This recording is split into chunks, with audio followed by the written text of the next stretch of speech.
এই গীতার মহাবাণীতে ভগবান বলছেন তেষাং সতত যুক্ত নাম, আমার সাথে যুক্ত হও। আর ভগবানের সাথে যুক্ত হওয়া মানে ভক্ত সাধু সঙ্গে ভগবানের নাম রূপ লীলা কথার সাথে যুক্ত হয়ে যাওয়া। এগুলির সাথে যুক্ত হতেই হবে। যদি যুক্ত হতে পারি তবেই জীবনের শাশ্বত কল্যাণ, প্রয়োজন তত্ত্ব, প্রেম ভক্তি ক্রমোন্নতিতে পাওয়ার একটা আশা ভরসা আমাদের আছে। এই জন্য শ্রদ্ধার পরে সাধু সঙ্গ এসেছে। শ্রদ্ধার পরে কি এসেছে? সাধু সঙ্গ। সাধু সঙ্গের মহিমা তো অপার। সাধু সঙ্গের মহিমা বর্ণনাতীত, কে বর্ণনা করতে পারে? তবু সাধু সঙ্গের একটি মহামহিমা শোনায়, আমাদের রুচিকর হবে। দুপা এগিয়ে যাওয়ার নিশ্চিত প্রেরণা পাবে যদি খুব ধ্যান দিয়ে শোনেন। কথাগুলি আপনার হৃদয়ে যেন প্রবেশ করে। শুনুন, এক ব্রাহ্মণ, তিনি সুব্রাহ্মণ। পুরাকালের দিনে ব্রাহ্মণরা তাদের ব্রাহ্মণত্ব ধর্ম, তাদের নববিধ ক্রিয়া, যজন যাজন, অধ্যয়ন অধ্যাপনা, দান দক্ষিণা, এর উপরেই জীবিকা নির্বাহ করতেন। যজমান অতি অল্প, আয়ের পদ রুদ্ধ, দুটো বয়স্ক মেয়ে বিবাহযোগ্যা, কন্যাদায়গ্রস্ত এই ব্রাহ্মণ পিতা বড় হতাশাগ্রস্ত। চাইতে তো পারেন না। মেয়ের বিবাহের জন্য চিন্তিত এই পিতা অন্যের সংস্থান করতেও ব্যর্থ। কখনো কখনো উপবাস, একদিন দুই দিন। নিজের হতাশা আর নিজের ব্যর্থতার দায় নিজে নিয়ে মানসিক চিন্তায় তিনি ধীরে ধীরে ক্ষয় হতে থাকলেন। আত্মহত্যার চিন্তা নিলেন। পিতা যদি কন্যাকে পাত্রদান না করার সামর্থ্য না রাখে, সন্তানের মুখে যদি দুবেলা দুমুঠি অন্ন দেওয়ার তার সক্ষমতা না থাকে, মানসিক বিকারগ্রস্ত ব্রাহ্মণ সিদ্ধান্ত নিলেন আত্মহননে। ব্রাহ্মণ তো পূর্বের কিছু সুকৃতি আছে, তো ভাবলেন এই জীবনে তো কারো কাজে এলাম না, না স্ত্রীর, না সংসারের, না কন্যাদেরও। তবে যাওয়ার আগে অন্তত কারো কাজে আসে, আমার মৃত্যুটা যাতে অন্যের কাজে আসে, সব চিন্তা পরায়ণ তো। উনি সিদ্ধান্ত নিলেন জঙ্গলে হিংস্র বাঘের সামনে পড়ব। অন্তত বাঘ আমার এই দেহটা পেয়ে তার ক্ষুধা নিবৃত্তি করতে পারবে, এইটুকু তো কাজে আসতে পারবো। অন্তত একজনের ক্ষুধা আমার শরীরটা দিয়ে নিবৃত্তি হোক, এই ভাবনায়। আচ্ছা, নিজে যিনি মৃত্যুকে আলিঙ্গন করবার জন্য আর একজনের উদরের ক্ষুধা নিবৃত্তি হবে এই দেহটাকে দিয়ে, এই ভেবে উদাস মনে ভয়হীন ডরহীন জঙ্গলে চলেছে। ভয় থাকবে কি? মৃত্যুকে তো সে বরণই করছে। ব্যাঘ্র মনে করেছে সৌভাগ্য আজ আমার। আরে আমার খাদ্য, আমার উপচার তো সামনে। ব্যাঘ্রর কান যখন লাল হয়ে উঠেছে, তার সেই তর্জন গর্জন এবং শিকারের পূর্বে তার যে বীর্যবত্তা প্রকাশ যখন শুরু করেছে, ঘটনাক্রমে বাঘের পাশেই বসেছিল রাজহংস। কি বসেছিল? রাজহংস। রাজহংস বলছেন, পরাক্রমশালী হে বনরাজ, আপনি একবার লক্ষ্য করেছেন, আপনি যাকে শিকার করতে উদ্যত হয়েছেন বীর্য বিক্রমে, ওই মানুষটার কিন্তু ভয় নাই। কারণ আপনাকে স্বীকার করতে হবে না, উনি আপনার কাছে নিজেকে সমর্পণ করবার জন্য প্রস্তুতি নিয়ে এসেছেন। উনি প্রস্তুতি নিয়ে এসেছেন, ওনাকে স্বীকার করা লাগবে না। বলে কোনো মানুষ কি বাঘের মুখে এভাবে নিজেকে সমর্পণ করতে আসে? হলো ব্যর্থ। ও ব্যর্থ। ওর জীবনটাকে উৎসর্গ করবে বলে, আত্মসমর্পণ করবে বলে আপনার কাছে এসেছে। মেয়ের বিবাহ দিতে পারছে না, এই জন্য আপনার কাজে আসবে, আপনার উদারের ক্ষুধা মিটাতে পারবে এই ভরসায়। ওই দেখুন, ওর ভয় ডর নেই, সমর্পণ করতে এসছে।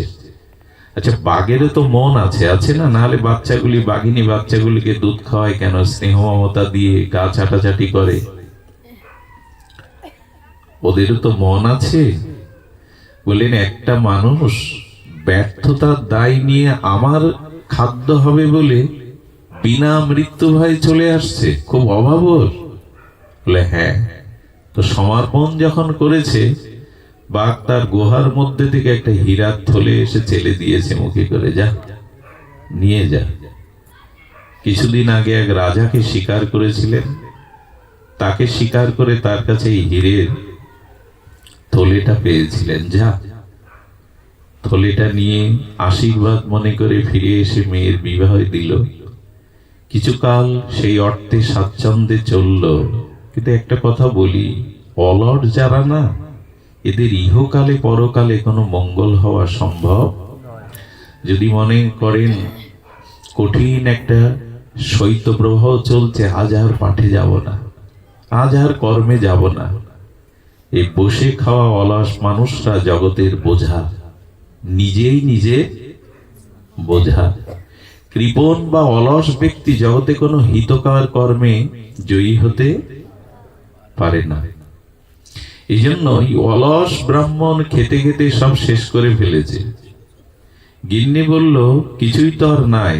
বলল, আমার এক যজমান আছে, ওই রাজহংস, ওই তো বুদ্ধি দিয়ে আমাকে পাইয়ে দিল, মৃত্যুর বদলে আশীর্বাদের জীবন দিল। আমার যজমান আছে, ও তো আমার যজমান, ওর কাছে আবার গেলে কোনো উপায় পাবো। হ্যাঁ, আজ আবার চলে এসছে, আগের সেই ভয় ডর নাই। কারণ বাঘ তো আমাকে চিনেছে, করুণা করেছে, আর আমার যজমান আছে। কিন্তু আজ কি এসে দেখলো জানেন? আজ বাঘ দূর থেকে মনে করেছে নিশ্চয় আবার তার অভাব, আবার সে কোনো উপায় খুঁজতে আমার কাছে শরণাপন্ন হচ্ছে। সে শান্ত ছিল, কিন্তু সেদিন যজমান রূপী রাজহংস ছিল না, ওখানে ছিল বক। একই রকম দেখতে তো। বক তখন বলছেন, পশুরাজ, কোথায় আপনার পরাক্রম? আরে কোথায় আপনার বীর্যবত্তা? একটা মানুষ আপনার কাছে আসছে, আপনি শিকারের জন্য প্রস্তুত নন, আপনার পরাক্রম কি চলে গেল? বীর্যবত্তা চলে গেল? আরে জগতের মানুষ আপনাকে ধিক্কার দেবে। একজন মানুষকে পেয়ে আপনার ভিতরে পরাক্রম জেগে উঠছে না। আরে ধিক আপনাকে, ধিক। মাথাটা বিগড়ে দিল। আরে ও অলস, ও বারবার সুযোগ নিতে আসছে, আপনি আপনার পরাক্রমের পরিচয় দিন। যেই বলেছে, সঙ্গে সঙ্গে তাকে আক্রমণ করে খেয়ে শেষ করলো। কি বুঝলাম? বুঝবার খুব মার্মিক একটা কথা লুকিয়ে আছে এর মধ্যে। আপনার আমার এই হতাশাগ্রস্ত, এই দুঃখ জরাময়, সংকটময়, পাপময়, অপরাধময় জীবনে চলার পথে যদি রাজহংসরূপ সাধু পান, তাহলে বাঘের বিবেকও পরিবর্তন হওয়া সম্ভব। আপনি বেঁচে যাবেন, কিন্তু অসৎসঙ্গরূপ বক যদি আপনার জীবনে এসে পড়ে, তখন আপনার জীবন সেই একই বাঘ, একই ব্যক্তি, দুই পরিণতির কারণ হলো সঙ্গ। আপনার জীবনে যদি সাধু বা সৎ পাশে থাকে না, যে কোনো অবস্থার মধ্যে আপনি জীবন খুঁজে পাবেন, প্রেরণা পাবেন। ভগবানের স্নিগ্ধ করুণা আশিস এই সাধু সঙ্গে আপনি পাবেন। পাপময় স্খলিতময় জীবনেও নব অনুরাগ আসবে, উষার আলো জাগবে। নিখিল শাস্ত্র এই জন্য সাধু সঙ্গের মহামহিমা কীর্তন করেছেন। আর জীবনে অসৎসঙ্গ রূপী যদি বক থাকে, তাহলে নিশ্চিত আপনার পতন, স্খলন অবধারিত। এই জন্য আমাদের জীবনে রাজহংসরূপ পরমহংস কোন সাধু থাকুক, পথহারা হবেন না, শেষ হয়ে যাবেন না, এইটুকু নিশ্চিত বলতে পারি। দেখুন, একবার রামচন্দ্রের দর্শনের জন্য রামচন্দ্রের দর্শনের জন্য হনুমান বানররা যাচ্ছে। সর্বশ্রেষ্ঠ যে রাম ভক্ত হনুমান সবার পিছনে। হনুমানের সাধু সঙ্গের প্রীতি দেখুন, কি সাংকেতিক শিক্ষা দেখুন। হনুমান, সাধারণ বানররা আগে চলছে, তুমি তাদের পেছনে। প্লেনে এখন আমি ওদের সাধারণ বানর মনে করছি না, যারা প্রভুর চরণ দর্শনের জন্য এগিয়ে যায় তাদের আমি সাধু মনে করি। তুমি পিছনে কেন? বলে, যারা ভগবত চরণের দর্শনায় লালসায় এগিয়ে যায় তাদের পেছনে থাকলে তাদের কৃপায় আমিও তার চরণ পাবো, এই জন্য আমি পিছনে চলেছি। আহা, এই জগৎ সংসারে জন্ম মৃত্যু ভ্রমণ করতে করতে সেই জন্ম মৃত্যু বা এই সংসারের ক্ষয় তখনই হবে যখন সংসার ভ্রমিতে কোন শুদ্ধ ভক্তের সঙ্গ পাবে, ভক্তের পিছনে চলবেন। হনুমানজি দেখাচ্ছেন। হনুমান বললেন, আচ্ছা আপনি তো পেয়ে গেছেন প্রভুর চরণ, তাহলে আবার পেছনে কেন? বললেন, পেছনে থাকার আর একটা কারণ আছে। কেউ প্রভুর পথে যেতে যেতে যদি পিছিয়ে পড়ে, প্রভুর কাছে যদি যাওয়ার আগ্রহ হারিয়ে ফেলে, শ্রদ্ধা হারিয়ে ফেলে, আমি পিছনে আছি কেন জানো? তাদের পিছনে পতন হতে দেব না, আমি তাদের আবার নিয়ে যাব, প্রেরণা দিয়ে প্রভুর চরণে পৌঁছে দেব। আপনি যদি মাঝে মাঝে ভক্তি হারিয়েও ফেলেন, ভজন শিথিলতাও আসে, পেছনে যদি সাধু থাকে সে আপনাকে পেছাতে দেবে না। সে আপনাকে যথাযথ রূপে। দেখুন, সুগ্রীব স্ত্রী হারা, রাজ্য হারা, ভয়ে ভীত, ঋষিমুখ পর্বতে বালির ভয়ে লুকিয়ে আছে। যার রাজ্য নেই, রাজ সিংহাসন নেই, যার স্ত্রীপুত্র নাই, যিনি মৃত্যু ভয়ে ভীত হয়ে ঋষিমুখ পর্বতে লুকিয়ে আছেন, কিন্তু সুগ্রীব জীবনে রাজ্য পেল, স্ত্রী পেল, সম্পদ পেল, সুনাম পেল, রাঘবেন্দ্রের চরণ পেল, রামচন্দ্রের সাথে তার সখ্যতা এলো, অমর হয়ে রইলেন রামায়ণ কাব্যে সুগ্রীবের চরিত্র, রামের মিতা। এই সব কিছু ফিরে পাওয়ার কারণ কেন জানেন? আর যার সব ছিল, রাবণকে বধ করার মতো পরাক্রম ছিল বালির, এবং যার রাজ্য ছিল, স্ত্রী ছিল, পুত্র ছিল, তার পরাজয় হয়ে সব হারালো। আর সব হারানো সুগ্রীব সব পেল। কারণ এগুলো জীবন দিয়ে দেখুন। ওই শুধু ওইখানেই যে লীলাগুলি আছেন, এগুলো আমাদের জীবন দর্শন। তার একটাই কারণ, সুগ্রীব সব হারা হলেও রাজ্য, স্ত্রী, সম্পদ, হনুমানকে হারা হননি, হনুমানকে ছেড়ে দেননি জীবনে। কি সংকেত গো! সব ছেড়েছিলেন কিন্তু হনুমানকে সঙ্গ ছাড়া করেননি।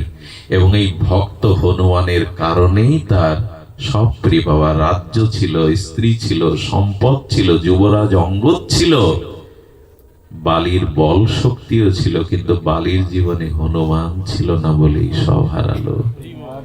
আমার মনে হয় কেউ মুক্তার মতো এই সিদ্ধান্তগুলো গলায় ঝুলিয়ে রাখে, যাতে পথহারা না হয়। জীবনে সবাই চলে যাক, সবাই মুখ ফিরিয়ে নিক, যেন সাধু সঙ্গ হতে বঞ্চিত না হয়, সাধু সঙ্গ থেকে জীবনে বঞ্চিত না হই। সব পেল। আচ্ছা দেখুন, বিভীষণ ভক্ত, বিভীষণ ভক্ত, বিভীষণ রাক্ষস কেউ বলেনি। বিভীষণ ভক্ত। লঙ্কায় থেকে রাবণের নিষেধের পরেও সে তুলসী রাখত, ঘরে রাম নাম লেখা থাকতো, রাজ্যে গিয়ে ভজন করতেন। আচ্ছা, যদি বিভীষণ ভজন করেন, রামচন্দ্রের চরণপাদ পদ্ম অনুভব করে থাকেন, তো সীতাকে সেই লঙ্কায় বন্দী অবস্থায় বিভীষণ কোনো চেষ্টা করেনি কেন? একদিক দিয়ে আমি প্রভু তোমায় ভক্তি করি, একদিক দিয়ে তোমার ভক্তিকেই আটকে রেখেছে আমি তার। বোঝা যায় কি কথা? খুব সাংকেতিক কথা, কথাগুলো জীবনে খুব মূল্যায়ন করা দরকার। ভক্তিকে বন্দি করে রাখা হয়েছে, অথচ আমি ভজন করছি। এই জন্য বিভীষণকে রামচরিতমানসে তুলসীদাস গোস্বামী বলেছেন ভ্রমের প্রতীক। কিসের প্রতীক? ভ্রম। ভ্রম মানে কিছু মনে করবেন না, আমি বাইরে ভক্তবেশ নিয়েছি, বাইরে ভক্তবেশ নিয়েছি, ভজন করি, অথচ ভেতরে ভক্তিকে রক্ষার কোনো সংকল্প আমার নাই। তার মানে আমি ভ্রমের মধ্যেই আছি, ভেতরে ভক্তি রক্ষার চেষ্টা নেই, অথচ বাইরে আমি ভক্ত। এরা ভ্রমের মধ্যে আছে। এত যদি তোমার ভক্তি, কেন লঙ্কা ছাড়ছ না? কেন লঙ্কা ছাড়ছ না? সীতা উদ্ধারের কি চেষ্টা করেছো তুমি? কখন ছাড়লো জানেন? হনুমানের কৃপা যাবে হলো। হনুমান ব্রাহ্মণ বেশে সুগ্রীবকে রাম কথা শুনিয়েছিলেন, আর এর পরপরই বিভীষণের ভাগ্যে রাবণের লাথি জুটল। আমিও বলি, আমরা ভজন পথে এসেছি, সাধন পথে এসেছি, কিন্তু আমাদের ভ্রমদূর। লঙ্কা আমরা ছাড়তে, ভোগের জায়গা আমরা ছাড়তে পাচ্ছি না। কবে পারবো জানেন? যেদিন হনুমান মহারাজের মতো কোন শুদ্ধ ভক্তের মুখে হরি কথা শোনার ভাগ্য পাবো, তখনই সংসার ক্ষয় হবে। ক্ষয় হবে এই জন্য মায়ার লাথি তখন আমাকে ব্যথা দেবে। আর কতকাল মায়ার লাথি খাবো? খাচ্ছি তো। একটা কথা বলি, পৃথিবীতে আজ পর্যন্ত যাদের সাথে সম্বন্ধ বা সম্পর্ক করেছেন, সেই সম্পর্কে কেউ ব্যথা দেয়নি বা সম্পর্ক পূর্বের মতো আছে, একথা কেউ স্বীকার করতে পারবেন না। সাংসারিক কোনো সম্পর্ক ধীরে ধীরে ধীরে ধীরে স্বার্থ এসে দেখা দেয়, ধীরে ধীরে সামর্থ্য না থাকলে শিথিল হয়ে যায়, আর একটা সময় ব্যথাটা, লাথিটা তারাই মারে। সম্বন্ধ করে কেন জানেন মানুষ? নিরাপত্তার জন্য, আশ্রয়ের জন্য। একমাত্র সাধুগুরু বৈষ্ণব আর ভগবানের আশ্রয় ছাড়া সব আশ্রয়গুলো একসময় স্বার্থে শিথিল হয়ে আসে, সেই সম্বন্ধ টিকিয়ে রাখা যায় না। এই জন্য মানুষ যেতে যেতে একটা আক্ষেপ নিয়ে যায়, যাদের আপন ভেবেছিলাম তারা আমার আপন। আপনটাকে চিনবে কি করে? আপন চিনতে গেলে তো মহতের কৃপা দরকার। মহতের করুণা ছাড়া ভগবানের উপলব্ধি হয় না। এই জন্য বিভীষণ রাবণের পদাঘাতে সেই রাত্রে লঙ্কা ত্যাগ করলেন। আমার মনে হয় মাঝে মাঝে মায়ার লাথি খাওয়া, কলঙ্ক, অপমান, কষ্ট পাওয়া, যাদের সাথে সম্বন্ধে আটকে আছি, যার সাথে নিত্য শাশ্বত সম্বন্ধ, তার কাছে না গিয়ে যাদের কাছে পড়ে আছি, সেই সম্বন্ধের মাঝে মাঝে একটু কষ্ট, দুঃখ, যন্ত্রণা পাওয়া ভালো। মনে পড়ে, মনে পড়ে, মনে পড়ে আমার চিরচেনা, চির আপনজন, ব্যথার ব্যথী এরা কেউ না। এই জন্য বিভীষণ ত্যাগ করেছিলেন। দেখুন, ভক্ত সঙ্গ, গুরু সঙ্গ হলে কি হয়? বিশ্বামিত্র যজ্ঞ সফল হলে রাম লক্ষ্মণকে বলছেন চলো আমার সাথে। দেখুন, বিশ্বামিত্র আগে চলেছে, পিছনে চলেছে রামভদ্র, সর্বপিছনে কনিষ্ঠ লক্ষ্মণ ঠাকুর। এখানে সংকেতটা কি? রামচন্দ্র পূর্ণব্রহ্ম ভগবান হয়েও বলছেন, আচ্ছা উনি তো ভগবান আর উনি তো মুনি, বিশ্বামিত্র ঋষি বা মুনি। তো যেহেতু রামচন্দ্র বিশ্বামিত্রকে গুরু জ্ঞান করেন, রামচন্দ্র বললেন যদি চলতেই হয় গুরুর পিছনে চলো, গুরুদেবের আগে আগে চলো না। এই দেখো, আমি বিশ্বামিত্র আগে চলেছেন, পিছনে চলেছেন রাম। আচ্ছা আমরা পারবো তো? স্বয়ং ভগবান বিশ্বামিত্র গুরুদেবকে আগে নিয়ে। এজন্য জীবনের অগ্রে সাধুগুরু বৈষ্ণবকে রাখুন, তখন পথ চলার ভুল হবে না। তখন আর স্খলিত হবেন না। এই একটা অপূর্ব সংকেত। সাধুগুরু বৈষ্ণবের আদর্শকে সামনে রেখে চলুন, তাদেরকে সম্মুখে রেখে চলুন, জীবনের পথহারা হতে হবে না। তো চলেছেন, চলতে চলতে হঠাৎ সেই বনের মধ্যে নিবিড় বনলক্ষ্মীর শোভা, সবুজ পল্লবে পল্লবিত, পাখির কলকাকলিতে পঞ্চম টানে, আর বিহঙ্গের সুরকলতালে সমস্ত তপবন মধুময়। চলেছেন ভগবান, চলেছেন ঋষি বিশ্বামিত্র। হঠাৎ বিশ্বামিত্র দাঁড়িয়ে পড়লেন। দাঁড়িয়ে পড়ে দেখছেন এই সবুজ বনলক্ষ্মীর শোভামণ্ডিত বনে একটি জায়গায় ঘাস শুকিয়ে গেছে, আর সবুজ পাতা ফল ফুল ফলে না। বাতাসটা যেন তপ্ত, দীর্ঘ নিঃশ্বাসের বাতাস। সেখানে কোনো শুভ লক্ষণ নাই। পুরো তপবনের মধ্যে এরকম একটা পোড়া জায়গা দেখে, অভিশপ্ত জায়গা দেখে বিশ্বামিত্র দাঁড়িয়ে গেলেন। বিশ্বামিত্র দাঁড়ানোর সাথে সাথে রামভদ্র দাঁড়িয়ে গেলেন, কিন্তু রামচন্দ্রের দৃষ্টি তখন পড়েছে একটা পাষাণের দিকে। কার দিকে পড়েছে? পাষাণের দিকে। এই পাষাণী হলো অহল্যা। দেখুন, যাদের জীবনে পাপ আছে, অপরাধ আছে, তারা জড়প্রাপ্ত হয়ে যায়। তাদের চেতনা বা শুদ্ধ জ্ঞান, শুদ্ধ চেতনা না থাকার নামই হলো জড়ত্ব। যাদের ভগবত চেতনা নেই, শুদ্ধ ভজন নেই, এমনি তারা চলাচল করলে কি হবে? তাদের ভিতরে অধিক পাপ, অধিক অপরাধ জীবনে এসে গেলে আমাদের চৈতন্য সত্তা সংকীর্ণ হয়ে আসে। একটা মানুষকে যেমন দিনের পর দিন ক্ষুধার অন্ন জল না দিলে সে দুর্বল হয়ে যায়, জড় হয়ে যায়, চলৎ শক্তি থাকে কি? ঠিক তদুপরি বহু অপরাধ করলে, পাপ করলে মানুষের চেতনা হারিয়ে যায়, সে জড়ত্ব প্রাপ্ত হয়। অহল্যা তেমন জড়ত্ব প্রাপ্ত হয়ে আছে। অহল্যা রামচন্দ্র, রামভদ্র, রাজীবলোচন তাকিয়ে আছেন। অহল্যা যেন জগৎকে ডেকে বললেন, পাপ বা অপরাধে আমার মতো যদি কেউ পাষাণ জড় হয়ে থাকো, ক্ষতি নেই। যে পথ দিয়ে ভগবান, গুরু, সাধু যায়, ওই পথেই পড়ে থাকো। একদিন না একদিন তোমার প্রতিও তার দৃষ্টি যাবে। এই পথে পড়ে থাকুন। অপরাধ করেছি, অন্যায় করেছি, আমার স্খলন হয়েছে, পতন হয়েছে। আমি যদি জড়প্রাপ্ত হয়ে থাকি, জ্ঞান বুদ্ধি শূন্য বিচার হয়ে, যে পথ দিয়ে গুরু যায়, যে পথ দিয়ে ভক্ত যায়, সেই পথের পাশে পড়ে থাকুন। আচ্ছা, আপনি গিরিরাজ পরিক্রমা দিতে দিতে যদি অসুস্থ হয়ে বসে পড়ে থাকেন, পড়ে থাকবেন না। কোন সহৃদয় সাধু এসে বলবে, চলো। পরিক্রমা মার্গে পড়ে থাকলে, আচ্ছা, এই পথে যারা আসছেন হরিকথা শুনতে, কেউ যদি অসুস্থ হয়ে রাস্তার মাঝখানে পড়ে থাকে, তাকে এড়িয়ে আসবেন সবাই? চলো ভাই। কিন্তু যদি পথেই না পড়ে থাকেন, দৃষ্টিও যাবে না। যদি পথেই না পড়ে থাকেন, দৃষ্টিও যাবে না, হাত ধরে কেউ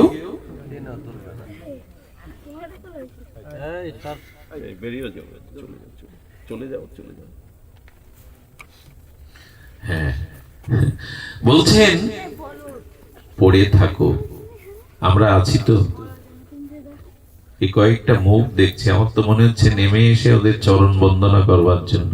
2-3টে দিন এরা কোথায় না কোথায় ছুটে যাচ্ছে। কোনো কিছু তো চাওয়া পাওয়া নেই, পথে পড়েই আছে। সংসার তো সকলের আছে, শরীর তো সকলের আছে, ক্লান্তি সকলের আছে, কর্ম সকলের আছে, ছুটে ছুটে আসেন আপনারা। আমি বলি কি, এই পথেই পড়ে থাকুন। কারো না কারো দৃষ্টি একদিন যাবে, সে হাত ধরে আপনাকে নেবে, ফেলে দেবে না। পথে পড়ে থাকুন। এই জন্য এই পথে, এই সাধু পরিক্রমা মার্গে, জীবন চলার পথে এই পথে পড়ে থাকুন। লক্ষ্যে আপনি পৌঁছাতে না পারেন, আপনাকে পৌঁছে কেউ নেবে, হাত কেউ ধরবে। এই পথ থেকে যেন দূরে সরে না যায়। পারি আর না পারি তোমার কাছে পৌঁছাতে, পথে তো পড়ে রয়েছে, কারো না কারো হৃদয়ে তো করুণা হবে, দয়া হবে। আজ পাষাণ সম। আর অহল্যা বললেন, আজ এ পথে পড়ে রয়েছি বলেই তোমার দৃষ্টি পড়ল। রামচন্দ্রের চোখ ছলছল হয়ে গেছে। দেখুন, ভগবান এই সংসারে কাউকে পতন হতে দেখতে আপনি চান? আপনার সন্তান পতন হোক, কষ্ট পাক? কেউ চায় না। একদিন মা যশোদা কিছু মাটির প্রদীপ নিয়েছে, আর যশোমতীর মতো ভাগ্যবতী কিছু ব্রজবাসী মায়েরা তারাও প্রদীপ নিয়েছেন। কেন নিয়েছেন জানেন? তারা যমুনাতে গোপালের জন্য আরতি দর্শন করাতে যাবে। গোপাল মার আঁচল ধরে যশোদাকে বলছেন, মা আমি যাব। বলে, দেখ তুই চঞ্চল, ওখানে আমরা যমুনা মাইকে আরতি দিতে যাচ্ছি, পূজা করতে যাচ্ছি। বলে, আমিও যাও। বলে, তুই তো চোর, সব জায়গায় চুরি করিস, চোর আবার পূজা করে নাকি? কৃষ্ণ তখন এসে এসে বললেন, মা চোরেরাও মাঝে মাঝে পূজা করে, ডাকাতরাও মাঝে মাঝে কালী পূজা করে, নিয়ে চলো। হ্যাঁ, অবাধ্য গোপাল যা বলে তাই। মার আঁচল ধরে গেলেন, প্রদীপ জ্বালানো হলো। যমুনার নীল জলের স্রোতে প্রদীপগুলো ভাসিয়ে দিয়ে চোখ বন্ধ করে যশোমতী মা, ভাগ্যবতী ব্রজ গোপীরা প্রার্থনা করছে, আমাদের গোপাল যেন আনন্দ থাকে, গোপাল যেন চির সুখী হয়। গোবিন্দ দেখছেন সবার চোখ বন্ধ করে প্রার্থনা। গোবিন্দ চোখ খুলে কি করলেন জানেন? আহা, যমুনার জলে নেমে গেলেন। ভেসে যাওয়া প্রদীপগুলো স্রোতে যারা ভেসে যাচ্ছিল, গোপাল ডাকছে, আয়, আমার সামনে কেউ ভেসে যাক, এটা আমি দেখতে পাই না, আমার ভালো লাগে না, আমার সামনে কেউ ভেসে চলে যাক, আমার চোখের আয়, আমার কাছে আয়। কিছু প্রদীপ গোবিন্দের আহ্বানে গোবিন্দের দিকে বিপরীতে ভেসে এলো। গোবিন্দ তাদের তুলে নিয়ে আর সেই নিবাপিত প্রদীপগুলো তার পীত বসনে বেঁধে নিলেন। নিয়ে চোখ খোলার আগে কিছু বসনে প্রদীপগুলো তুলে কিছু ভেসে গেল, কিছু তার কাছে এলো। তুলে নিয়ে যখন মা চোখ খুলেছে, চল গোপাল, আরতি হয়ে গেছে, প্রার্থনা হয়ে গেছে, চল। আসতে গিয়ে পীতবরণে সেই মাটির প্রদীপগুলো ঝনঝন করে বাজছে। কি রে গোপাল, তোর আঁচলে কি বাজে? আঁচলটা দে।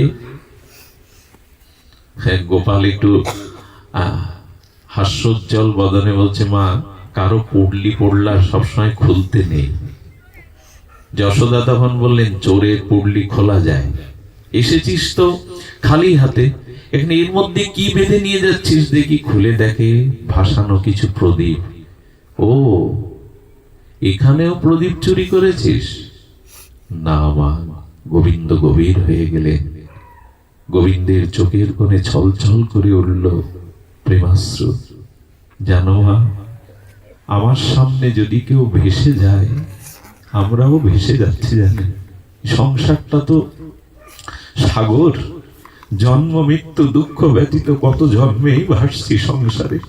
সুখ দুঃখের আনন্দের বেদনার তরঙ্গে, জন্ম মৃত্যু জরা ব্যাধির তরঙ্গে আমরাও কতকাল কতকাল এই সংসার সমুদ্রে ভাসছি। গোবিন্দ বললেন, আমার সামনে কেউ ভেসে যাক, আমি তা চাই না। আচ্ছা গোপাল, তাহলে তুই কাউকে ভেসে যেতে দিতে চাস না? না মা। তো সব প্রদীপগুলোকে কেন নিলি না? কিছু কেন নিলি? কি মার্মিক কথা। গোবিন্দ তখন বললেন, আমি গুরু রূপে, সাধু রূপে এই সংসার কাল স্রোতে ভেসে যাওয়া কাউকে ডাকিয়ে, এসো আমার কাছে, এসো, আর ভাসতে হবে না তোমায়, এসো আমার কাছে এসো। যারা সাধুগুরু বৈষ্ণব আমার ডাকে চলে আসে, আমি তাদের আঁচলে নিই, কিন্তু যারা আমার ডাকে আমার কাছে আসে না, তারা তো ভেসেই যায়। এই জন্য সবগুলোকে আমি নিতে পারি না, সব আমার কাছে আসে না। এই দেখুন, তার ডাক আসে, এই হরি কথা, হরিনামই তার বংশীধ্বনি। তিনি ডেকে চলেছেন, আয় আমার কাছে আয়। সবাই ডাক শুনতে পায় না, আর পায় না বলেই তারা আসে না, আর আসে না বলেই এই জন্ম মৃত্যু স্রোতে আমাদের ভাসতে হবে আরো কত কাল, কত কল্প। সংসার তারিতে কোন ভাগ্যে কেহ তরে, নদীর প্রবাহে জৈসে কাষ্ট লাগে তীরে। কোন পোড়া কাঠ না জোয়ার ভাটাতে কতকাল ভাসছে, কোনো গতি হচ্ছে না, আমাদের মতো, আমার মতো দশা। কিন্তু ওই পোড়া কাঠটা তরঙ্গের আঘাতে আঘাতে যখন কুলে এসে বিঁধে যায় না, কাঠ কোড়ানি কেউ তুলে নেয়, তুলে নিয়ে ওটা শুকিয়ে তার কাজে লাগিয়ে দেয়, পুড়িয়ে দেয়, সেবায়। তেমনি সংসারে ভাসতে ভাসতে যদি কোনোদিন সাধুগুরুর চরণে আশ্রয় নিতে পারি, সেই দিনই আমার একটা গতি হবে, সেই দিন একটা গতি হবে। যেন এই পথে পড়ে থাকুন। আজ হচ্ছে না বলে, আজ শুদ্ধ মন প্রেম ভক্তি ভজনে নিষ্ঠা আসছে না বলে পড়ে থাকুন। কেউ না কেউ হাত ধরে নেবে, কারো না কারো কৃপা আপনার প্রতি হবে। পড়ে থাকুন। ধরবি যদি তারে, থাকবে প্রতীক্ষায়। মনে আছে সেই কথা, পুরনো বহুবার বলেছি, তবু কোটিবার বললেও পুরানো মনে হবে না। এই পড়ে থাকতে হবে। মনে আছে বৃন্দাবনের ব্রজের পথে এক ব্রজগোপী ফেরি করছে, মাথায় কিছু নেই, কিন্তু মাথায় কিছু থাকার মতো অভিনয় করে ফেরি করছে। ওগো ব্রজবাসী, তোমরা ঘুম কিনবে? ঘুম ফেরি বিক্রি হয়, এটা শুনেছেন কথা? কি অদ্ভুত ব্রজের রাজ্য। কে গো, তোমরা কেউ ঘুম কিনবে? কেউ তাকে পাগলিনী উন্মাদিনী ভাবছে, স্মৃতিশক্তি নাই। কিন্তু অনেকক্ষণ পর এই ফেরিয়ালি যিনি ঘুম বিক্রয় করতে এসছেন, তার কথাই সাড়া দিয়ে আর এক ব্রজগোপী এসছে। দিদি, আমার ঘুমের প্রয়োজন, আমার কাছে ঘুম বিক্রয় করো। একজন ঘুম বিক্রেতা আর একজন ক্রেতা। তো যিনি ক্রেতা, আহা, ক্লান্তি দূরে যায়, জীবন অমৃতময় হয়, এই ভাব যখন ভেতরে নিতে পারি আমরা। যিনি ক্রেতা, তিনি বলছেন, দিদি ঘুম কেন তুমি বিক্রি করতে এসছো? বলে, কেন এসছি জানো? বহুদিন ধরে ললিতার সখীর চরণে নিবেদন করে এসেছিলাম, ললিতা, বিশাখা, তোমরা দিতে পারো মাধবকে, প্রাণনাথকে। একদিন আমি কুঞ্জ সাজিয়ে ব্রজে অপেক্ষা করব, একটি বারের জন্য প্রাণনাথ প্রাণবল্লভ গোবিন্দকে আমার কুঞ্জে পাঠাও না, একটা ক্ষণের জন্য। ললিতা সখীর বিশেষ আশীর্বাদ কৃপা পেয়েছিলাম। ললিতা আশীর্বাদ করে বলল, হ্যাঁ রে, কুঞ্জ সাজা, আজ নিশীতেই শ্যামসুন্দর তোর কাছে যাবে, আমি পাঠাবো। মাঝে মাঝে ললিতার পিছনে গোবিন্দ হাত জোড় করে। স্বয়ং ব্রজেন্দ্র নন্দন ললিতা বিশাখার পিছনে হাত জোড় করে। কেন জানেন? রাধারানীর সাথে মিলিয়ে দাও, দেখা করে দাও। এই জন্য তো তুলসী বন্দনে আমরা গাই, এই নিবেদন ধরো সখীর, সখীর অনুগত্য না নিলে শ্যামসুন্দরকে পাওয়া যাবে না। ওইখানে আমি যেতে পারবো না। প্রধানমন্ত্রীর সাথে সরাসরি আপনি দেখা করতে পারবেন? পারবেন না। এই জন্য বলছেন, এই নিবেদন ধরো সখীর অনুগত করো। তো ললিতা আশীর্বাদ করে দিল, শ্যামসুন্দর কাছে পাঠাবো, ব্রজবিহারীকে, ব্রজবল্লভকে তোর কুঞ্জ মন্দিরে পাঠাবো। সেই কুঞ্জ মন্দির ফুলদলে পল্লবে সুসজ্জিত করে, আর সেই আসন পেতে কুঞ্জ দুয়ারে অপেক্ষায় এই গোপী। পাতা পড়লেও যেন সতর্ক চকিত হয়ে ভাবছে, এই বুঝি গোবিন্দের চরণ এলো। এই অপেক্ষা করতে করতে রাত্র তীব্রহরে নিদ্রা এসে গেল চোখে। যখন নিদ্রা এলো না, ভোরবেলা শ্যামসুন্দর ব্রজ জীবন ব্রজবল্লভ কুঞ্জ বিহারী এসেছিলেন। এসে বললেন, যার জন্য এলাম সে তো ঘুমিয়ে পড়েছে। গোবিন্দ কুঞ্জ দুয়ার হতে ফিরে গেল। যিনি ঘুম বিক্রি করতে এসছেন সেই সখী বললেন, প্রভাতে সূর্যোদয়ের পরে দেখলাম তার চরণ অঙ্কিত ধুলার উপরে পড়ে আছে। বুঝলাম এসেছিল, কিন্তু আমি জেগেছিলাম না। সে এসেছিল, কুঞ্জ দুয়ারে এসেছিল, কুঞ্জ বিহারী, কিন্তু আমি ঘুমিয়েছিলাম। সেই দিন প্রতিজ্ঞা করেছি, ঘুমিয়ে পড়লে যদি তোমায় হারাতে হয়, এই জীবনে আমি আর ঘুমাবো না, আমি জেগে থাকবো। তাই ঘুম বিক্রি করতে এসছি এই জীবনে আমি আর। এটা ভাব দিয়ে বুঝুন, বিচার বা যুক্তি তর্ক দিয়ে না। ভক্তির জগৎটা ভাবের, এখানে খুব যুক্তি তর্ক খাটাতে যাবেন না। যেমন বহুদিন পর একটা সন্তান পেলে ওই সন্তান যদি মারা যায় 2-4 বছর পরে, ওই মা সপ্তাহখানির মধ্যে ঘুমাতে পারে না, খেতে পারে না, তার মাথায় জল দিয়ে দেখবেন শুকিয়ে যায়, নিদ্রা নেই। তেমনি গোবিন্দকে কুঞ্জ মন্দির হতে হারিয়ে প্রতিজ্ঞা করেছে, ঘুম বিক্রি করে দেব, আর কোনোদিন ঘুমাবো না। যিনি কিনতে এসছে তাকে বলছে, দিদি তুমি কেন ঘুম কিনতে চাও? বলে, তোমারও যে কারণ আমারও সেই একই কারণ। জানো, সারাদিন শ্যামসুন্দরের চিন্তা করি, তার কথা ভাবি, তার লীলা মনন করি।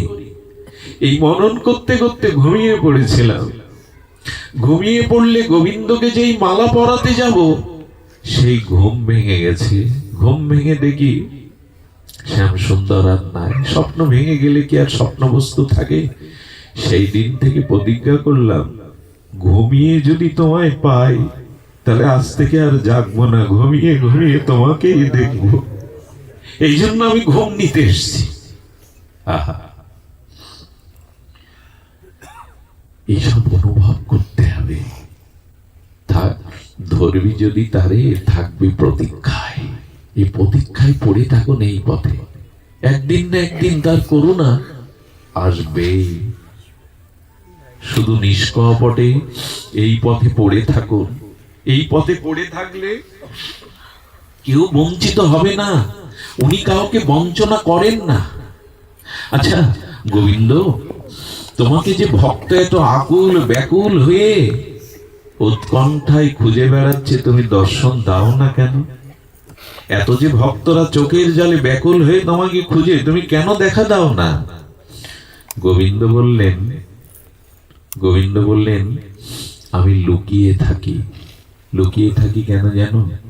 যখন সব ফেলে আমার পেছনে আমাকে কেউ খোঁজ করে, আমার বড় ভালো লাগে তাকে দেখে। আমি দূরে দাঁড়িয়ে দাঁড়িয়ে তাকে দেখি। আর জানো, আমরা ছোটবেলায় লুকোচুরি খেলতাম, জানেন, সকলের স্মরণে আছে সেই শৈশবের স্মৃতি, সুখময় স্মৃতি। আমরা যে লুকোচুরি খেলতাম, পলাটু খেলতাম, যে পলায়ন করতো তাকে খুঁজে না পেলে সেই দেখা দেওয়ার জন্য ব্যগ্র হয়ে যেত, কারণ দেখা পেলেই তো আনন্দ। ও লুকিয়েছে হারিয়ে যাওয়ার জন্য। গোবিন্দ বললেন, আমাকে যখন কেউ খোঁজে না চোখের জলে, হা গোবিন্দ বলে, হা রাধা বলে, আমার বড় ভালো লাগে। আর আমি লুকিয়ে থাকি দেখা দেওয়ার জন্য, লুকিয়ে থাকি তাকে হারাবার জন্য না, কিন্তু খুঁজে নেওয়ার মধ্যেই তো আনন্দ। খুঁজতে থাকুন, পথে পড়ে থাকুন। অহল্যা পাষাণীর দিকে দৃষ্টি পড়েছে। গুরুদেব বুঝতে পারলেন, বলে, রাম, এত কিছু থাকতে এই পাষাণের প্রতি তোমার দৃষ্টি কেন? এই জন্য তো রঘুপতি রাঘব রাজা রাম পতিত পাবন সীতারাম। প্রভু, তুমি তো পতিত পাবন, পতিতকে তো তুমি এড়িয়ে যেতে পারো না। বিশ্বামিত্র বলছে, রাম, এত কিছু থাকতে তোমার পাষাণের দিকে দৃষ্টি গেল কেন? উত্তর দিচ্ছেন টিকাকারগণ, উনি তো পতিত পাবন। দেখুন, আমরা পতিত, আমি পতিত, কিন্তু ভরসা একটা কি জানেন? পতিত পাবন নাম ধরেছে তুমি, তুমি তো আমাকে এড়িয়ে যাবে না। যত অপরাধ পাপ করে থাকি, যদি এই পথে পড়ে থাকি, তুমি পতিত পাবন। কত বড় ভরসার কথা দেখুন তো। মোহ সমপতিত আর কেহ নাই, কিন্তু ভরসা একটাই, আমি পতিত হলেও তুমি পতিত পাবন। গুরুদেব বুঝতে পারলেন ঋষি বিশ্বামিত্র, রাম, একটা কাজ করতে হবে তোমায়, তোমার রাতুল চরণখানা এই পাষাণের উপরে একটু দাও তো। আচ্ছা, গুরুদেব বলল, আর রঘুপতি রাম তা দেবে? বলেন, প্রভু, এর অধিকারী আপনি, এর অধিকারী আপনি, আপনি উপস্থিত, আপনি চরণ রাখুন। আচ্ছা, বিশ্বামিত্র রামচন্দ্রের গুরু, আচার্য, তো তিনি রামচন্দ্রকে বলছেন কেন নিজে না দিয়ে? খুব ধ্যান দিয়ে শুনুন কথাটি, জীবনে কাজে আসবে, খুব কাজে আসবে। বিশ্বামিত্র, এই ঋষি বিশ্বামিত্র, মুনি বিশ্বামিত্র তখন বলছেন, রাম, এ কাজ তোমার। কারণ কারণ কেন জানো? কারণ এই জন্য যে স্বপ্নেতেও তুমি কোন রমণীকে পরস্ত্রী জ্ঞানে দেখনি। তোমার চরিত্র নির্মল, তোমার চরিত্র বিমল, স্বপ্নেও তুমি কোন রমণীকে মাতৃজ্ঞানে ছাড়া দেখনি। তো যে চরিত্রে নির্মল আর যার চরিত্র স্খলন হয়েছে, সেই স্খলিত চরিত্রকে পাবন করতে পারে যার চরিত্র নির্মল, শুদ্ধ। রামচন্দ্রের চরিত্র কেমন নির্মল, সাধকদের এটা খুব জানা দরকার। এ পথে যারা আছে তাদের জানা একান্ত দরকার। রাবণ বধ হওয়ার পরে মন্দাদরী সতী দেখতে এসেছিল, আমার পতিকে কে বধ করলো, রাবণ কেমন। তো যখন মন্দাদরী আসছে, তখন বিকাল, ছায়াটা পড়েছে, দীর্ঘ মন্দাদরীর ছায়াটা রামচন্দ্রের চরণে ছায়া পড়েছে দূর থেকে। যেই ছায়া পড়েছে, রামচন্দ্র উঠে মন্দাদরীকে প্রদক্ষিণ করে মা বলে প্রণাম করলো। মা, অপরাধ হয়ে গেছে, অজান্তে আপনার ছায়াটা আমার চরণে এসে পড়েছে। মন্দাদরী তখন বলছে, যার স্ত্রীকে হরণ করে আমার স্বামী, আর তার স্ত্রীর ছায়া পায়ে পড়লে যে মা বলে প্রণাম করতে পারে, সেই তো ভগবান হবে, সেই তো ভগবান হবে। হ্যাঁ, শুদ্ধ চরিত্র যা, স্খলিত চরিত্রকে সেই উদ্ধার করতে পারে।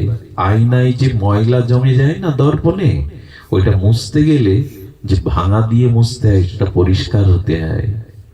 তাতেও যদি ধুলা থাকে, তা ধুলা আরো। এই জন্য বলি কি, শুদ্ধ নির্মল সাধুর সঙ্গ করুন। আর এদের চরণ ধুলির এমন একটা মহিমা আছে, ওই ধুলিতে আমাদের পাবন করে দেবে, আমাদের প্রতিস্খলন অপরাধ দূরে দিয়ে যাবে।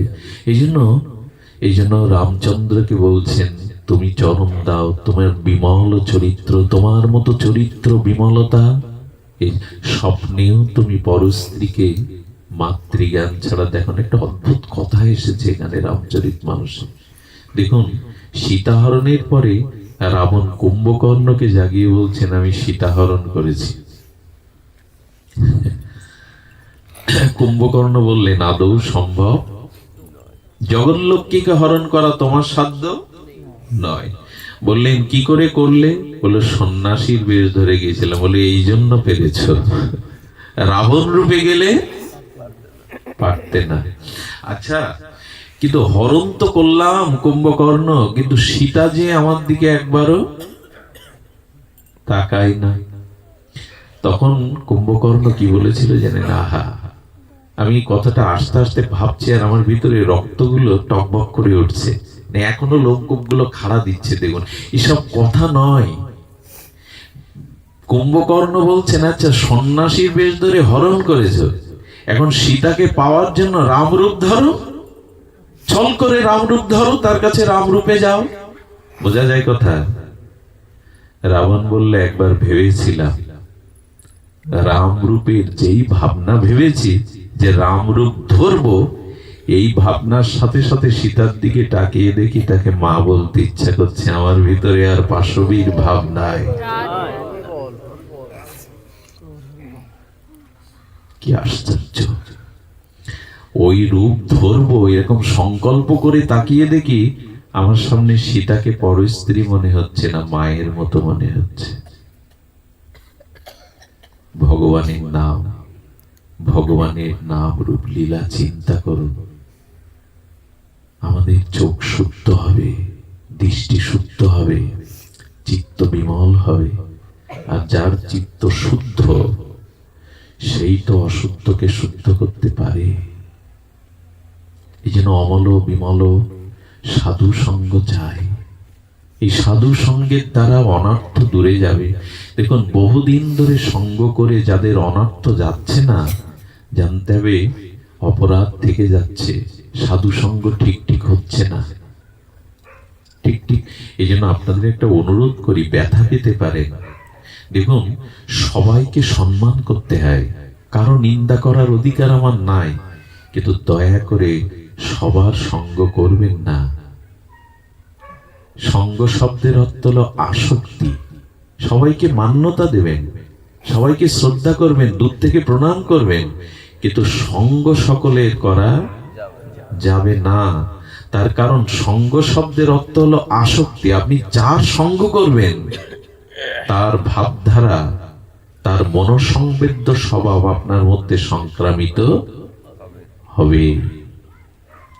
এই জন্য জীবগোস্বামীপাদ বহু চর্চিত কথা বহুবার বলেছে, আবারও বলি, বারবার শোনাতে হয়, শুনতে হয়। স্বজাতীয়, স্নিগ্ধ, ভজনানন্দী, নির্মল চরিত্র, এই চারটি গুণাবলী যে সাধুর মধ্যে একটু কম বেশি আছে, তার সঙ্গ করবে। স্বজাতীয় মানে আমি যাই উপাসনা করি, আর যার সঙ্গ করছি, যার মুখে হরিকথা শুনছি, তিনিও ওই একই উপাসক, তখনই জমবে। গরুর দলে যদি, গাভী মায়ের দলে যদি আর একটা গাভী প্রবেশ করে, দেখবেন ওরা গা শোকাশুকি করে, চাটাচাটি করে, কিন্তু অন্য প্রাণী গেলে, প্রথম অবস্থায়, সাধনার প্রথম অবস্থায় স্বজাতীয় সঙ্গ করতে হয়। যখন যেখানে যাই সেই রং ধরি, তার সঙ্গ করি। এতে কি হয় জানেন? স্বভাব দৃঢ়তা। কারণ আমাদের স্বভাব শিথিল, আমরা যার কাছে যাব তার স্বভাবটা আমার ভিতরে রোগ বীজাণুর মতো সংক্রামিত। আগে উনি বললেন ঠিকই, ইনি যা বলছেন না, ইনিও তো বড় সাধু, ইনারটাও ঠিক, কটা ঠিক, মন বিচলিত হয়ে যাবে। আর সব সিদ্ধান্ত ধরতে গিয়ে কোনোটাই, সেই বাংলার প্রবাদে কি বলে দাদা, এক হাতে দুই শোল নাকি ধরা যায় না, এরকম একটা প্রবাদ আছে না? ধরা যাবে তো এক মুঠোতে? এই জন্য প্রথম অবস্থায় স্বজাতীয় সঙ্গ করুন। আপনি রাধা মাধবের উপাসনা করেন, নিতাই গৌরকে ভালোবাসেন, যার সঙ্গ করছেন, যার কথা হরিকথা শুনছেন, তৎ স্বজাতীয় হতে হবে, তাহলে ওখানে মনটা বসবে।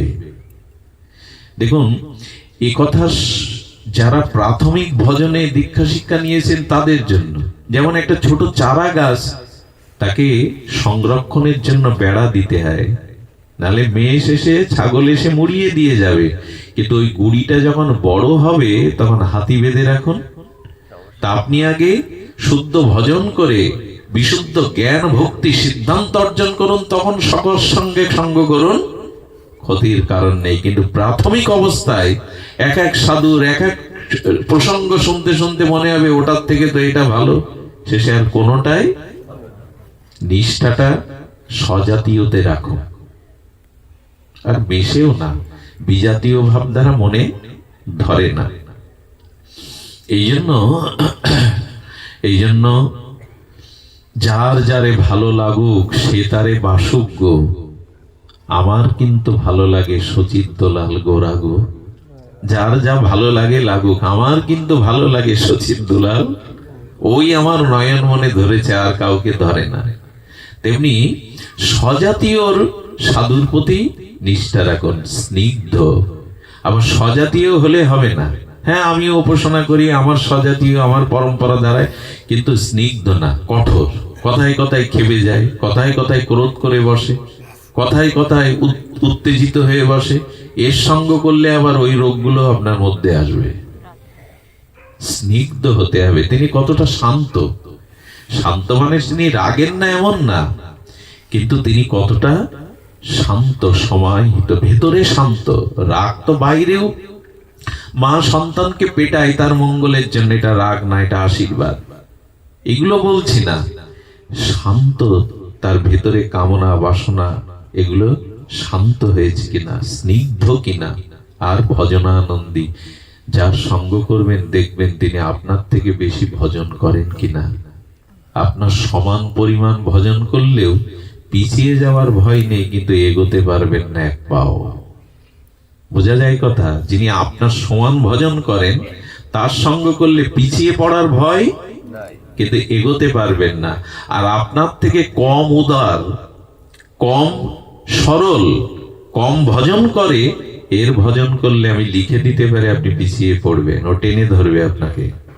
আর আপনার থেকে যে বেশি ভজন করে তার সঙ্গ করলে আমি নিশ্চিত বলতে পারি দুপায়ে গিয়ে অবশ্যই যাবেন, ওটা সংগ্রামই তো আপনার প্রতি হবেই হবে। এই জন্য স্বজাতীয়, স্নিগ্ধ আর ভজনানন্দী নির্মল চরিত্র, এই চারটে গুণের সমাহার জীব গোস্বামী পাদ সন্দর্ভে দিয়েছেন। এদের সঙ্গ করুন। এদের সঙ্গ করলে আপনার ক্রমান্নতি অবশ্যই হবে। গুরুদেব বললেন, হে রাম, তুমি চরণ বিন্যাস করো, তুমি চরণ ছোঁয়াও। আর এই রাঘবেন্দ্রের রাতুল অতুল চিন্তামণি স্বরূপ এই চিন্ময় চরণে স্পর্শে পাষাণী মানবী হয়ে গেল। অহল্যা আমাদের কাছে একটা ভরসা দিয়ে গেল, তোমারও যদি আমার মতো স্খলন পতন হয়, ভরসা হারিও না, পতিত পাবন চরণের পানে চেয়ে থাকো, একদিন না একদিন তোমার কৃপা হবে। চেয়ে থাকো, পড়ে থাকো। আমি বলি এই পথ থেকে পিছিয়ে যাবেন না। তবে এই পথে আসতে গেলে না অনেক বাধাও আছে, অনেক বাধা।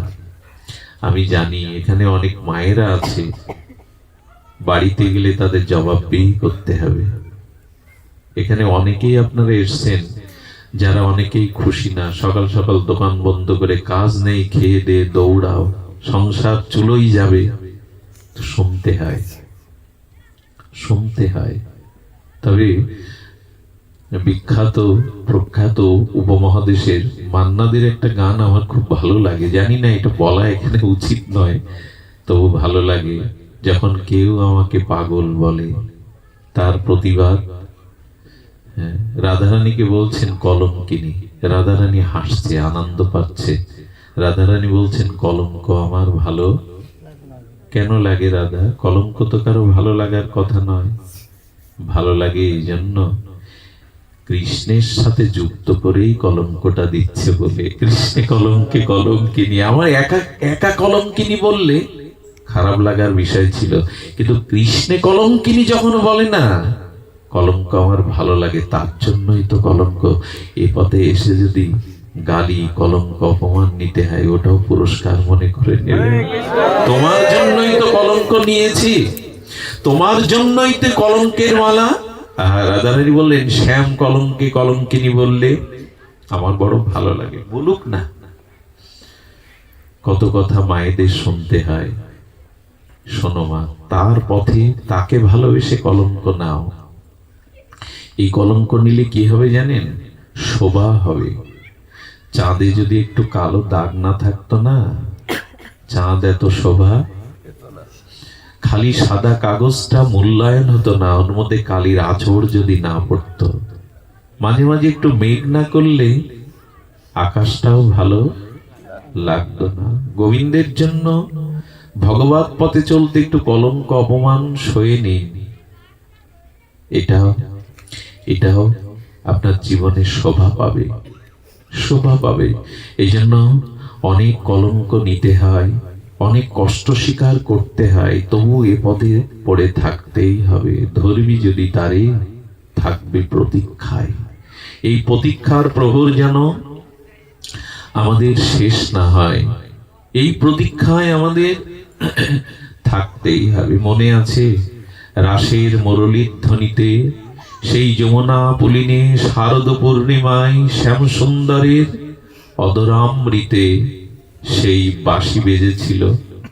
হ্যাঁ, বাঁশি বাজার সাথে সাথে কোনো গোপী যারা ঘর থেকে বেরিয়ে আসার জন্য প্রস্তুতি নিয়েছিল, কারো কারো স্বামী চুলির মুঠি ধরে তাদের ঘরে রুদ্ধ করে রেখেছিল, কিন্তু বলেছিল, শোনো, এ দেহের প্রতি অধিকার তোমার আছে, আমার প্রাণের প্রতি তোমার কোনো অধিকার নেই। আমি আমার প্রাণারামের কাছে ছুটে চললাম। কি অনুভূতি থাকলে দেহটা সঙ্গে সঙ্গে ছেড়ে দিল, দেহটা সঙ্গে সঙ্গে ছেড়ে দিল, প্রাণ চলে গেল শ্রী গোবিন্দের চরণে। অনুরাগ থাকতে হবে। সংসার যতই বাধা হয়ে দাঁড়াক, যতই কলঙ্ক প্রতিবন্ধকতা আসুক, যেন যেতে ভুল না হয়, তোমার কাছে যেতে যেন ভুল না হয়।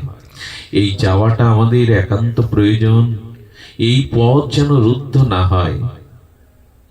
সুধীজন, যাওয়ার পথে বাধা সকলের ছিল, মীরাবাইয়ের ছিল, ঠাকুর বিল্বমঙ্গলের ছিল, কার না ছিল। তবে এ পথে আসলে সব থেকে ভাগবতে এলে কি হয় জানেন? সাধু সঙ্গে ভাগবতে এলে সব থেকে যে উপকারটা হয় সেটা শুনুন। তুকারামের কথা মনে আছে? তুকারামরা এক নাম নামে উত্তরপ্রদেশে সাধু ছিলেন, নামনিষ্ঠ মহাপুরুষ। শ্রী গুরুদেব একদিন দেখছেন রাত 2টোর সময় উঠে আনন্দে হাততালি দিচ্ছে। আচ্ছা, কেউ 2টোর সময় একাকি ঘরে যদি হাততালি দেয়, গুরুদেবকে ভোরবেলা ডেকেছেন, এক রাম, আচ্ছা তুমি ওই রাত 2টোর দিকে এভাবে হাততালি দিয়ে আনন্দ প্রকাশ করছিলে কেন? আসলে গুরু মহারাজ আশ্রমের আয়ের ব্যয়ের হিসাব নিকাশটা ওকে লিখতে বলেছে। বহু পুরানো দিনে তো 1 পয়সার হিসাবও মিলাতে পাচ্ছে না, 1 পয়সার হিসাবও মিলাতে পাচ্ছে না। আর ওই গুরুদেবের কাছে কালকে পেশ করতে হবে হিসাবটা। একনিষ্ঠ ভক্ত তো, শিষ্য তো, ওইটাও খুঁজে পাচ্ছে না। কিন্তু রাত 2টোর পরে যখন ওইটা মনে এসেছে 1 পয়সার যুগ তখন কোথায় ব্যয় করেছে, তখন ওই খুঁজে পাওয়ার আনন্দে হাততালি দিয়ে আনন্দ প্রকাশ করছে যে হ্যাঁ, একটা ভুল, একটা বিস্মরণ যা হয়ে গেছিল সেটা তো খুঁজে পেয়েছি। গুরুদেব তখন কাছে ডেকে বললেন, 1 পয়সার হিসাব মিলাতে পারছিলি না, ভুলে গিয়েছিলি, সেটা স্মরণে আসায় যদি হাততালি দিয়ে এত আনন্দ করিস, এর থেকে কোটি আনন্দ পাবি যদি একটা হিসাব মিলাতে পারিস, একটা ভুল যদি বুঝতে পারিস। কি শ্রী গুরুদেব? জীবনের ভুলটা যদি ধরতে পারতিস তাহলে এর থেকে বড় আনন্দ হতো। 1 পয়সার ভুল ধরলে যদি তোর এত প্রসন্নতা আসে, জীবনের ভুলটা কোথায়? জীবনের ভুল কি জানেন? তাকে ভালো না বাসা, তাকে মনটা না দেওয়া। এর থেকে বড় ভুল আর সব ভুলের সংশোধন হবে। কিন্তু এই মনুষ্য জীবন পেয়ে যদি তাকে না দিতে পারেন না, ভালোবাসাটা তাকে না দিতে পারলে ক্ষতি তো হয়েছে, আরো ক্ষতি হয়ে যাবে। তাই বলি, কোনো বাধা উপেক্ষা, সব বাধা উপেক্ষা করে আমাদের আসতে হবে। সব বাধা যেন উপেক্ষা করে নবদ্বীপের একটা লীলা বলে বিশ্রাম করি। আজকের এখানে পরিবেশটা এত নির্মল কেন জানি না। এখানে কান পাতুন, মনের কান পাতুন। দেখবেন আমরা জগতে জরা, দুঃখ, ব্যাধি, যন্ত্রণার মধ্যে আছি, একবারও মনে হবে না। একটা অন্য অনুভূতির জগৎ তৈরি হয়ে যায়। এই জন্য সাধু সঙ্গ, হরি কথা এ মরলোকে বৈকুণ্ঠের থেকেও মূল্যবান, বৈকুণ্ঠের থেকেও মূল্যবান।